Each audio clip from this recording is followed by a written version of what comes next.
Hello, everyone, and welcome to Tech and Soul. The Tech and Soul podcast. I am Tameka Kee.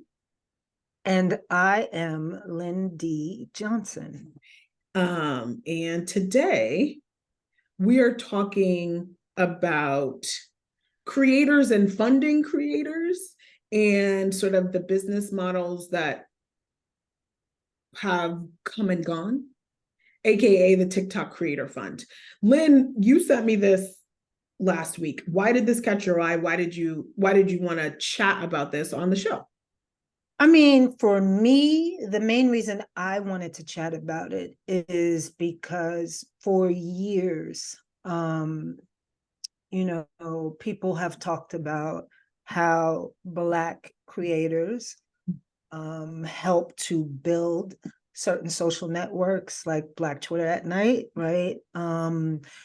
Instagram, and that not only not getting credit for the work that they promote, like how there's no real money for them to make, right? And you and I have talked in the past on the podcast about how there are these agencies that kind of like front for creators and help them get sponsorships, and they have like these creator houses and things, like especially a lot of them kids that move to California and they all move into a house together, right? And they start they start getting sponsorships, things like that. But I mean, some of the social networks and the platforms have stuff built in, but it's not working the way it's supposed to be working. Like, I often hear creators talk about how they're getting demonetized on YouTube because they had a music track playing in the background, or something seemed sexual that wasn't, right? And so the algorithms flagged them for whatever. And then the same thing with Instagram. I've seen a lot of people I was following who are like big time on Instagram moving over to, and I'll just say it, like there's this LGBTQ girl I follow, Easy, who's been around forever. She's kind of a comedian. She's back from the Vine days. I may have mentioned her before. She's not posting on Instagram as much as she used to. She's finding more of a home on Snap. She's even used Twitch. She's used TikTok more now, even, right? So that's where I'm coming from it from. I'm thinking I'm already in our Black creators lens here of just, people putting out so much content and not getting like shit we might be doing in a minute. Yeah. People putting out so much content and not reaping the benefits because of how the payment systems are set up, right? That's interesting. So it's interesting because it's the contrast of how tech was supposed to democratize access to capital for indie creators in theory, but you go back to having these platforms be the gatekeepers. So it's like, it's not the studios anymore. It's not the Hollywood studios. It's not the record labels like we talked about with music, but you still have these kind of gatekeepers or funnels where the money can go through. And how do they change things? I mean, it's interesting that you talk about that because we just talked about this with the podcast ourselves, right? We're like, hey, so I'm not sure if you're watching this on YouTube. If you are right now, hello. But you could be watching this on YouTube. You could also be listening to this on SoundCloud or Spotify or through the Substack podcast app. But we had to decide where we were going to choose to drive our audience to. And we opted for Substack as opposed to YouTube, because Substack gives us the ability to kind of control our connection with this audience, to eventually charge this audience theoretically in a way that YouTube doesn't, and in a way that TikTok doesn't, for example. And so, but I think the challenge is the creator fund, and I think YouTube had a fund as well. Twitch had a fund. A lot of the platforms have had funds. Didn't Snap have a fund too? I think so. They created these funds in a response to audiences saying, we're not getting compensated for this. You know, it's interesting. I'm gonna check this on LinkedIn really quickly because somebody just posted. Someone just posted a Chris Magel from Samba just posted a link to another industry analyst. Do you know Evan Shapiro? No, I don't. Interesting guy. But he, you know, so Chris is quoting Evan's latest report, his the earnings wrap up of, you know, Q3, the companies in general. According to IPG's Magna Global, 4 companies will take in a full 66% of US ad spend, not just digital. You all 2/3 of all US ad spend are going to 4 companies. Can you guess which ones? That would be Disney. That would be I can't, Viacom. That would be who else? I don't know. Tell me. I'm thinking Disney and Viacom because they're just so damn big, right? But maybe I'm wrong. Who are they? Google. Oh, Meta. yeah. Amazon. Yeah. And TikTok. And TikTok. Yeah, okay. 4 companies, but look, no. I should have known that. You didn't think digital. And which is interesting that why you went to the sort of big media. 4 companies. Yeah. Yeah, I mean, that comes out in the Jounce report, right? 66% of all US ad spend. But it was 80% before, so at least it's less now. No, I think you're saying, I think it was 80% of digital. Yeah, you're right. This is 2/3 of all ad spend, not just digital. Which is insane. So all, like, literally 2/3 of all money that is spent on advertising in our country goes to these 4 companies. The connection that I was going to make is, so then you have TikTok and you have IG and you have YouTube controlling all of, or reaping in all of these dollars. Who is getting paid out? The creators that actually create the content that keep these platforms thriving, they are not. Amazon's probably the only one that, of those 3 companies, Amazon's probably the only one that is not built off the backs of independent creators, built off the backs of independent sellers, which is a whole other story. But independent creators are powering this this ad economy. And so some of the criticisms of the TikTok Creator Fund is that it's a fixed amount.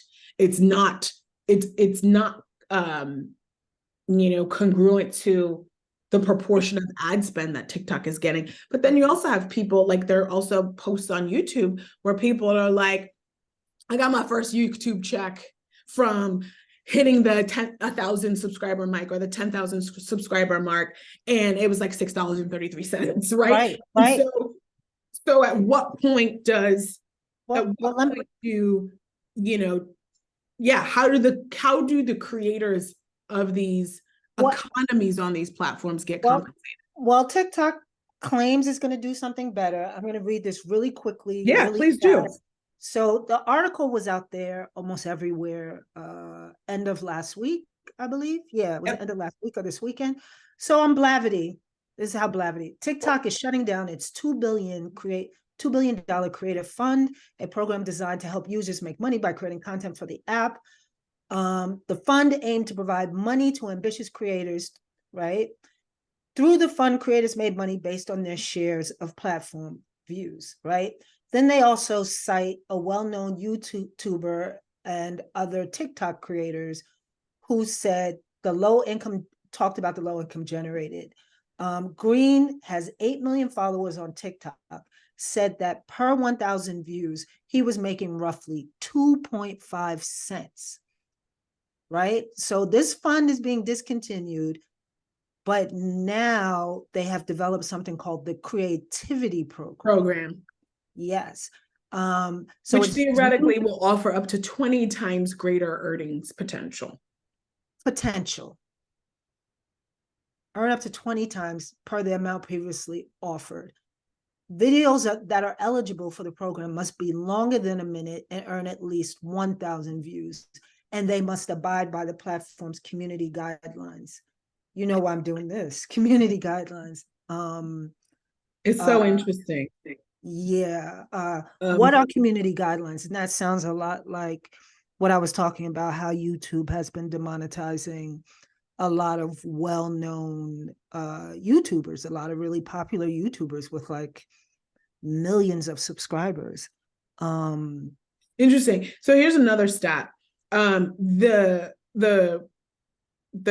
TikTok creator fund, is shutting down, but IG and YouTube actually both overhauled their creator programs as well.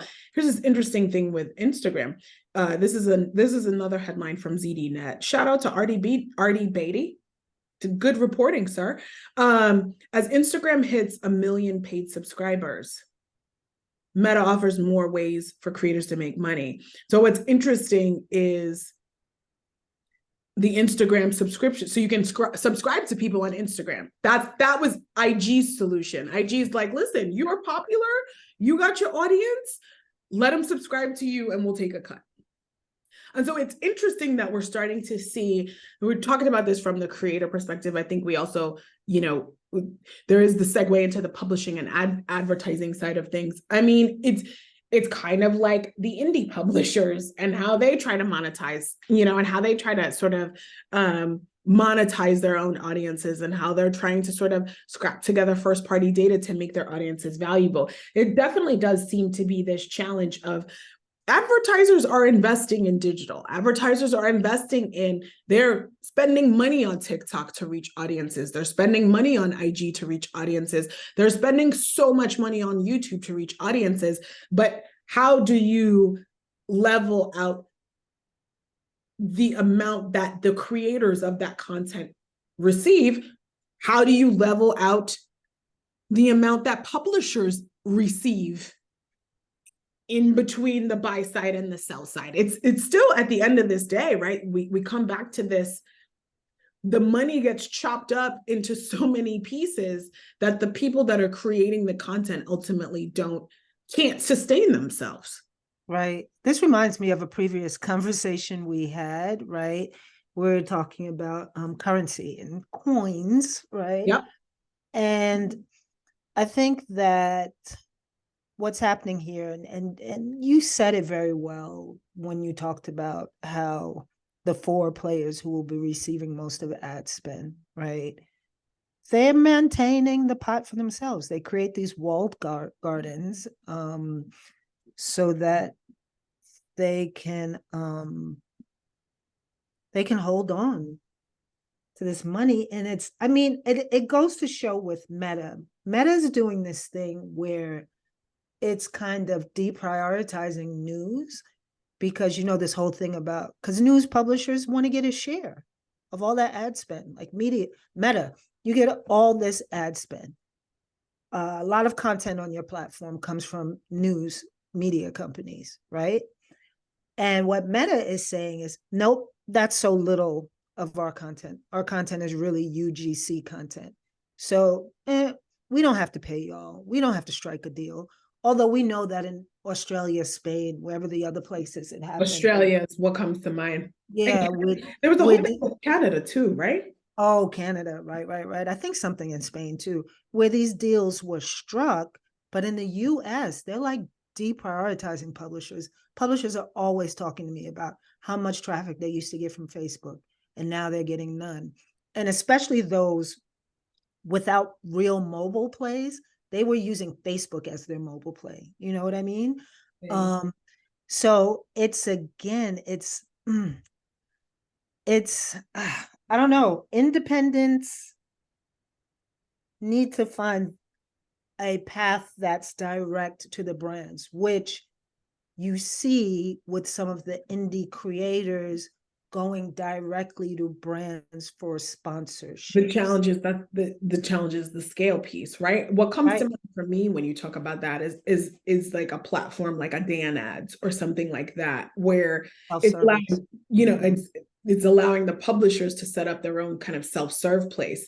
Or, the some of these other companies like a TV Scientific or a Tatari that are trying to give DTC brands access to TV inventory, right? In a more direct way. I think there's platforms that are still going to allow this to happen, but I think the platforms have to create a way for these indie partners to be a scalable buy for a scalable and a safe buy for advertisers. Where I thought you were going to go with kind of the Facebook and the Meta and the news is kind of,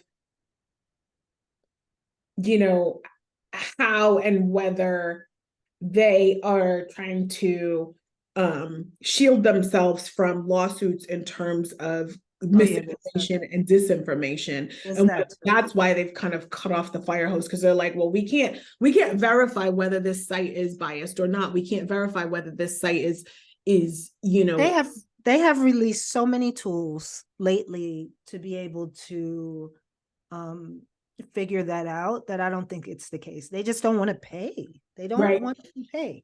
They're which is saying, interesting. But then on the other hand, they probably don't, but I think it's interesting because on the other end of the news spectrum, and I guess we're still talking about sort of monetization of content, is you have a lot of news companies basically saying all the brand safety platforms are keeping them from earning revenue, and Jezebel. it's driving down sort of news coverage and the quality of news coverage, particularly in local markets. I don't know. I loved Jezebel. I'm sure that there is a bigger story there in terms of, being demonetized.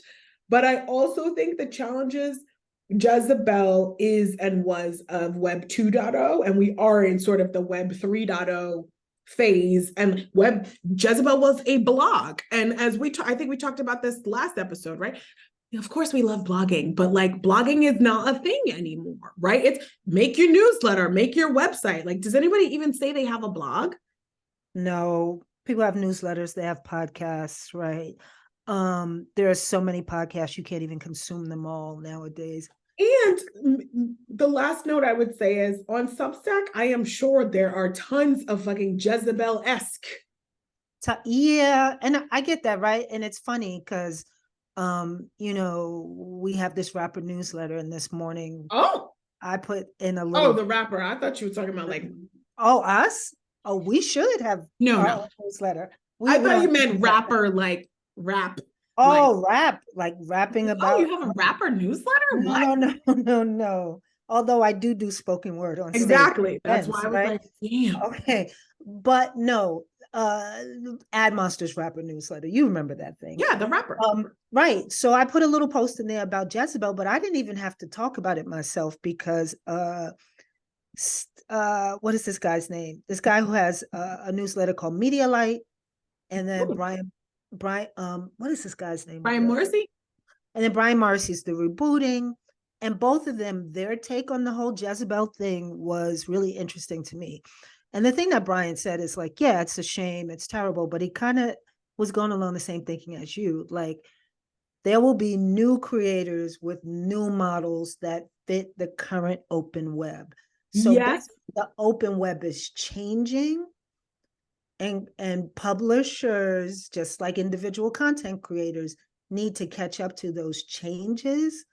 But at the same time, he does talk about the systems in place that stop things from happening, like your point before, brand safety, brand suitability just doesn't work for certain types of businesses. I am inclined to agree with that. I also think that, the thing with new models that need to work, the guy I listen to a lot, Simon Owens, where he talks about kind of how media companies thought, let's say Web 2, they were going, you take a ton of, actually, and Brian Morrissey talked about this too, right? You take all of this, the ton of this VC income, you think you can grow massively and then monetize that growth, and it's not a thing. And I think we're just like the housing market, just like every other market, is kind of hitting a correction. I think that's what's happening with publishing. It's how do we figure out these sustainable models where, you know, to where maybe it's not, you need to build $100 million, dollar media company. Maybe it's, you need to build a company that can pay its bills and be somewhat profitable and serve the niche audience that it serves. That's an interesting take. I mean, I do expect more M&As to happen. Yeah. Right. We will see more /Meredith type companies happen, right? We're seeing that in CTV already. Yeah, you know this well. And I think it's interesting. We had Jay Friedman from Goodway Group, CEO of Goodway Group, as a keynote at our event last week in New Orleans. Yeah, by the way, how was Pub Forum? Pub Forum I loved it. I thought it was great. I thought it was awesome. It was like one of the first ones for a while that I felt like really everything just gelled, right? It's been a while. But what Friedman talked about, he was like, publishers need to stop thinking of themselves just as publishers. It was interesting. He was like, where's your influencer play? Where is your audio play? Where's your video play? It was influencer, audio, video. He was even like, where's your social play? Right. But I feel like there was one more thing. Events? Maybe. Oh, retail media he talked about too, but I think that's because that's his thing. You know what I mean? I think that's because not every publisher has a retail media play. I mean, I'm thinking back to a Pub Forum when I think it was golf.com was there, and they talked about how they launched their sort of shopping unit, their shopping division, but they talked about how much R&D and investment it took to launch that shopping unit. So, but I feel you, but please continue. Right, no, because shopping doesn't make sense for everyone, right? But that's the thing. It's kind of like, you talked about blogging before. It's kind of like back in the early blogging days where publishers were like, we're not embracing this. It's not journalism, right? And then how many editors left publications to go start their own blogs, or, now their own newsletters, right? Their Substacks or what have you. I don't know. I think although some of these systems are not set up, maybe something like you're saying, what we're doing, plug for us. Make sure you hit subscribe, guys. Subscribe on Substack so you can get some coins. And like they're just like, and I hate to say Uber, whatever was the model for, sorry, didn't mean to do all of that. I forgot it's Mike here. Uber was the model for the what did we call them? What's the economy called? The gig economy. Thank you. The gig economy. God, I'm forgetting things lately. It's like there's going to be a new economy that evolves around independent creators. Is it not the creator economy? It is, but right now the creator economy is still acting like the Web 2.0 economy. Oh, you know what? I feel like that's a drop the mic because we're at 30 minutes and we can go to your next session. Let's discuss this. The creator economy is acting like what did you say? The Web 2.0 economy? Yes, I did. And I'm sorry, I have something trying to ring here. Talk to you again soon. Bye. Wait, let me stop recording. Oops.